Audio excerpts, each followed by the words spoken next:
Bonjour à toutes et à tous. Je vous souhaite la bienvenue dans cette nouvelle édition du JT Vu d'ailleurs. Vous le savez, chaque vendredi, on élargit le spectre sur TV Finance et on parle d'actualité économique, sociale et culturelle. Et on va commencer cette émission avec notre focus sur l'actualité internationale. Je tiens juste à vous rappeler que l'ensemble des articles que nous voyons dans cette émission, dans cette édition, est tiré du site internet www.vudailleurs.com. À l'international, on peut se poser cette question, et si le Rwanda allait devenir le Guantanamo du Royaume-Uni ? Alors que la Grande-Bretagne ploie sous les demandes d'asile émanant de citoyens de plusieurs nationalités, le Premier ministre britannique Boris Johnson envisage sérieusement d'envoyer vers le Rwanda tous les immigrés entrés clandestinement sur son sol. Notre compassion, dit-il, peut être infinie, mais notre capacité à aider les gens ne l'est pas. C'est donc par ces mots que Boris Johnson, Premier ministre anglo-saxon, a justifié cette mesure mise en œuvre par son gouvernement pour décourager les clandestins de fouler le sol britannique. Ces derniers seront en effet envoyés à 6000 km de Londres, directement au Rwanda, qui a conclu un accord avec le Royaume-Uni. Si le dossier suscite la polémique outre-Manche, il ne fait que prendre l'exemple d'autres pays qui ont déjà décidé, d'une certaine façon, d'externaliser les demandes d'asile. En effet, depuis 2013, Canberra, capitale économique et politique de l'Australie, a relégué les clandestins tentant de gagner ses côtes vers des camps offshore financés sur l'île papouasienne de Manus ou dans le petit État de Nauru, plus à l'est, en application d'une politique d'immigration condamnée par les organisations de défense des droits de l'homme. En octobre 2021, l'Australie et la Papouasie-Nouvelle-Guinée ont annoncé que leur accord serait abrogé le 31 décembre. Mais l'État de Nauru s'est engagé en septembre 2021 à continuer d'accepter les demandeurs d'asile en provenance d'Australie. On marque une pause et on se retrouve tout de suite après pour notre actualité française. A tout de suite sur TV Finance.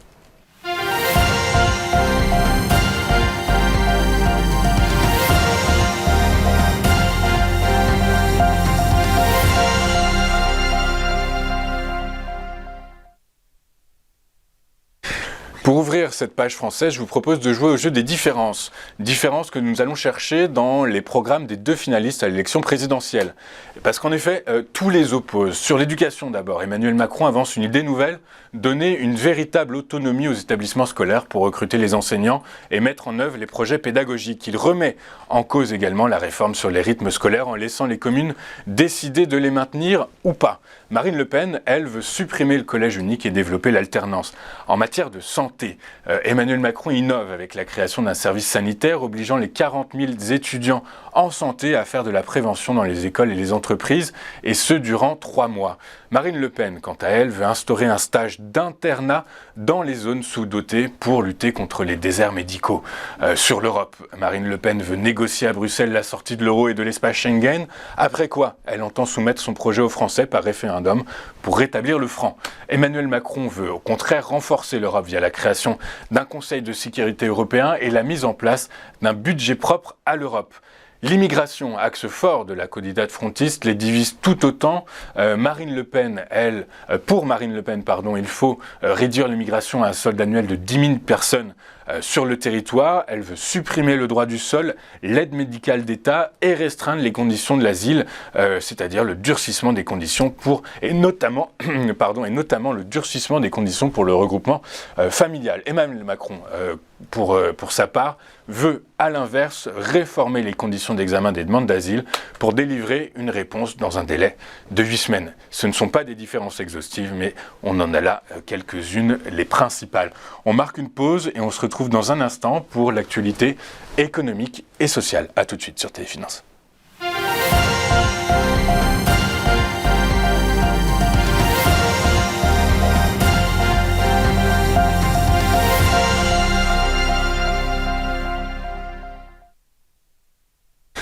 De plus en plus d'entreprises sont soucieuses du bien-être de leurs salariés dans le but d'accroître leur productivité. Pour cela, certaines d'entre elles ont testé la semaine de 4 jours. D'après les cobayes, cette méthode d'organisation du temps de travail s'est avérée bénéfique tant au niveau de la productivité qu'au niveau organisationnel. Mais qu'en disent les scientifiques et les experts? Eh bien, pour les sachants, la vraie problématique ne porte pas réellement sur les heures de travail. Il s'agit plutôt de la nécessité de mettre à profit le temps que nous passons ensemble au travail. Il n'est pas encore temps de concéder que le travail est intrinsèquement une souffrance et que nous ne pouvons nous épanouir dans notre travail qu'en y passant de moins en moins de temps. Les bureaux ne doivent plus être considérés comme de simples bureaux, mais comme des lieux de rencontre, d'émulation et de vitrine de l'entreprise qui créent de la fierté d'appartenance. Des lieux où les employés se sentent dynamisés et prêts à exceller sur une semaine de 5 jours qu'ils peuvent gérer à leur rythme. On marque une très courte pause dans ce jtvudailleurs.com et on passe juste après à l'actualité économique et sociale, à l'actualité culturelle, dans le JT Vu d'ailleurs. Et cette semaine, nous serons en compagnie de Thierry Samitier, célèbre acteur et humoriste français. A tout de suite dans le JT Vu d'ailleurs.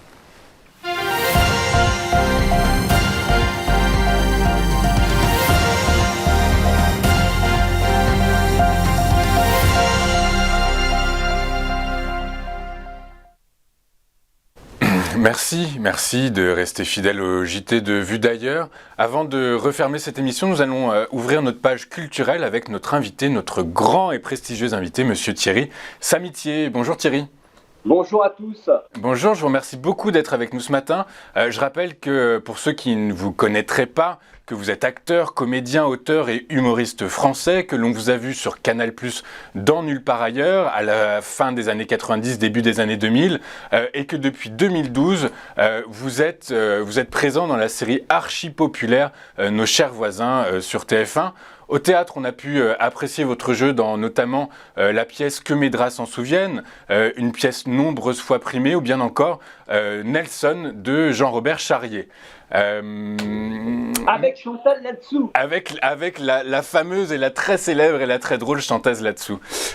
Monsieur Samitier, avant de commencer réellement votre interview, j'aimerais que on fasse un peu connaissance avec vous en fait. Et pour ça, donc en préparant votre interview, j'ai appris, j'ai lu que feu votre papa était député maire de Gargenville, que vous avez obtenu un 3e cycle d'économie et que vous avez travaillé dans un organisme de prévision conjoncturelle, un peu comme ce que fait l'INSEE en quelque sorte, pour expliquer.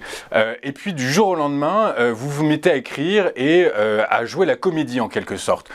Moi, ce grand écart m'interpelle et m'amène à vous poser cette question, monsieur Samitier. Qu'est-ce que vous avez cherché à extérioriser finalement? En fait, en général, des passages comme ça peuvent se faire quand on a un mentor qui nous incite, j'allais dire, à aller vers nos rêves. Et en fait, mon mentor, ça a été Jacques Brel. C'est-à-dire que j'étais fan de ses textes, de ses chansons, mais aussi de ses interviews qui étaient profondément philosophiques, où il disait, par exemple, j'avais l'impression que si je restais dans l'entreprise de carton de mon père, j'allais vieillir très vite. Et quand je suis rentré dans mon bureau d'économiste, cette phrase a été une phrase choc. C'est-à-dire, je me suis dit, je vais sortir de ce bureau, j'aurai 60 ans.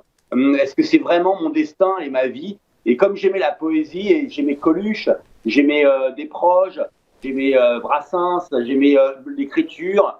Parallèlement, en fait, j'écrivais des chansons, des musiques.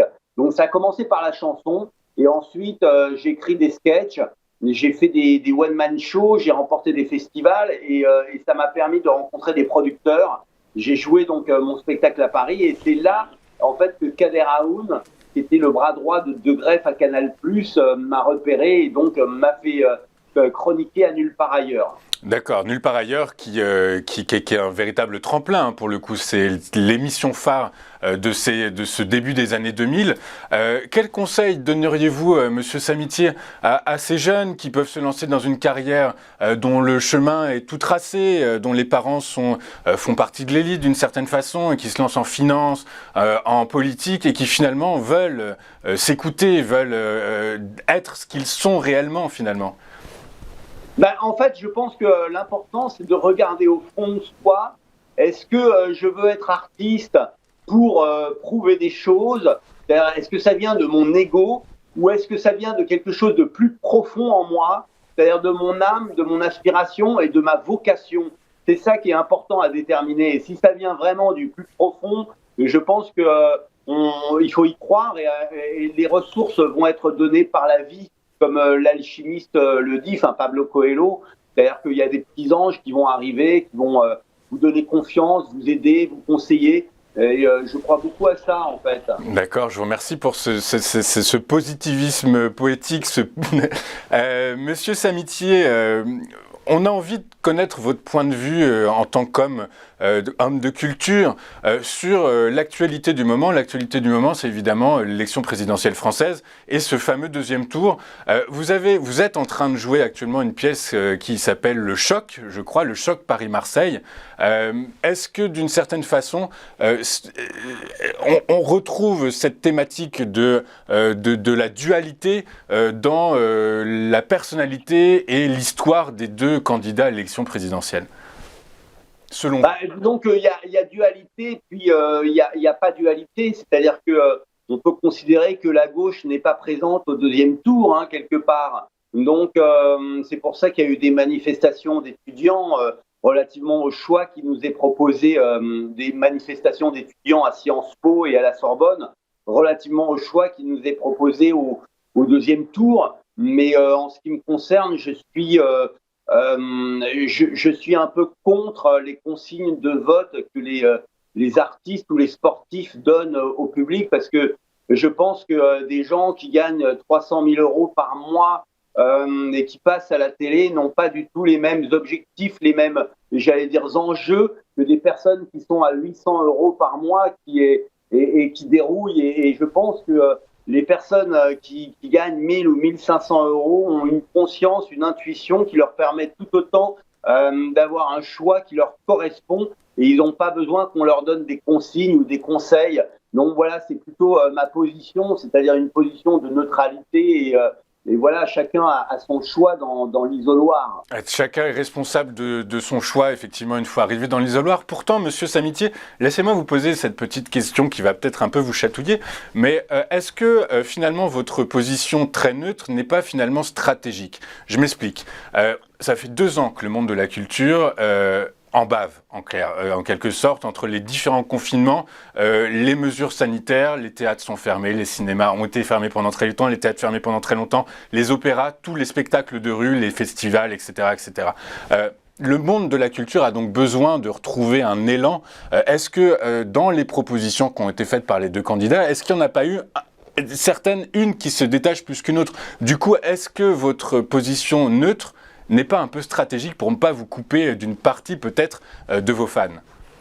Alors moi je vais vous dire une chose, c'est que ce que je pense, c'est que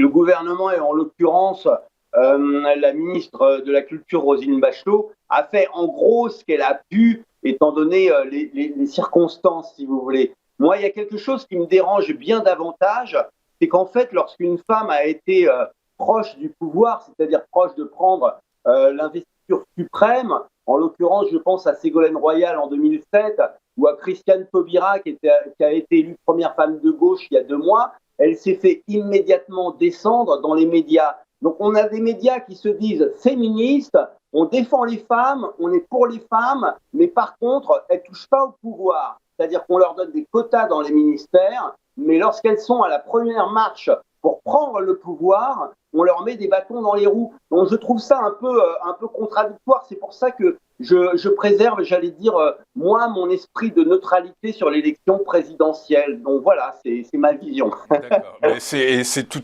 voilà, c'est la vôtre et elle vous appartient. Elle est ni mal ni bonne d'une certaine façon. C'est entièrement à vous. Merci beaucoup, monsieur Samitier, d'avoir été... Merci à vous, merci à votre chaîne, merci à vous d'ailleurs. Et puis, le meilleur pour vous et merci. m'avoir... Je vous en prie, Monsieur Samitier, c'est tout le plaisir a été pour nous. J'espère vous revoir bientôt et peut-être cette fois-ci sur notre plateau pour une prochaine interview. Je rappelle que vous êtes auteur, écrivain, comédien, acteur et qu'on peut vous retrouver notamment dans la série Nos chers voisins sur TF1, mais également sur les planches dans Le Choc, la finale de l'humour. Cette édition du JT vu d'ailleurs est terminée. Du coup, il me reste à vous souhaiter une excellente journée, une excellente fin de semaine, un très bon week-end et je vous donne rendez-vous la semaine prochaine. Bonne fin de journée sur TV Finance.